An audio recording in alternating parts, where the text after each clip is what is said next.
If you look through the user manual of your profiling beds, you'll see the manufacturer recommends a service by a qualified engineer at least every 12 months. Yet some care operators still find themselves unsure on whether they should have their profiling beds serviced or not. In this video, we'll cover the top reasons why you should get your profiling bed serviced. Two pieces of legislation govern profiling beds. The first is PUWER, which is the Provision and Use of Work Equipment Regulations 98, and the second is the UK Medical Devices Regulations 2002. Both state that equipment provided for use at work must be safe for use, maintained in a safe condition, and inspected regularly to ensure it doesn't subsequently deteriorate. To ensure your care facility remains compliant with these regulations, make sure your profiling beds are included in a regular service and maintenance schedule. The healthcare sector uses bed safety rails extensively to protect vulnerable people from the risk of falling out of bed. However, if not used and maintained correctly, the rails also come with risk of entrapment, causing serious injury and even death.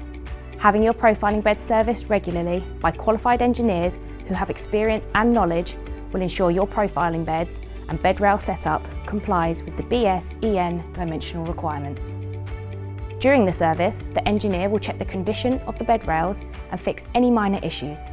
They will also check if the dimensions of the bed rail comply with the regulations, ensuring you are reducing the risk of entrapment incidents.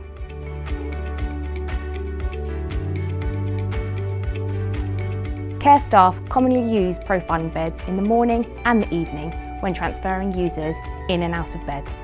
Unfortunately, this is the most common time they break down, causing distress for your service user and putting your care staff at risk.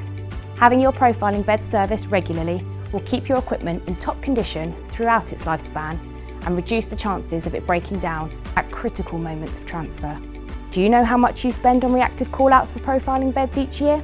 Care environments rarely have spare profiling beds to use, so if your profiling bed breaks down, it may render it unusable, which means you need an engineer to visit as soon as possible. This can end up costing your care facility a lot of money in emergency call-outs. You can reduce these costs by having your profiling beds proactively serviced and maintained by your maintenance provider to reduce failures at critical transfer times. Profiling beds will have different lifespans depending on the manufacturer. However, with all profiling beds, if you proactively service and maintain them, they will last longer. Typically, a profiling bed will last around 3 to 5 years depending on how they are used and the environment that care staff use them in. You could increase the lifespan of your profiling bed to 7 to 10 years if you look after it well and have it serviced and maintained according to the manufacturer's recommendations. This stat alone illustrates why servicing is an investment and not a cost. Hopefully, this video has shown you that having your profiling bed serviced is crucial for any care operator. It ensures you comply with regulations, reduces the risk of serious injury, reduces the number and costs of call-outs, as well as increases the lifespan of your equipment. If you'd like more information on profiling beds, visit our website for detailed blogs, more videos like this, and equipment buying guides. If you're looking for a service and maintenance provider for your profiling beds or other moving and handling equipment, contact Medico today.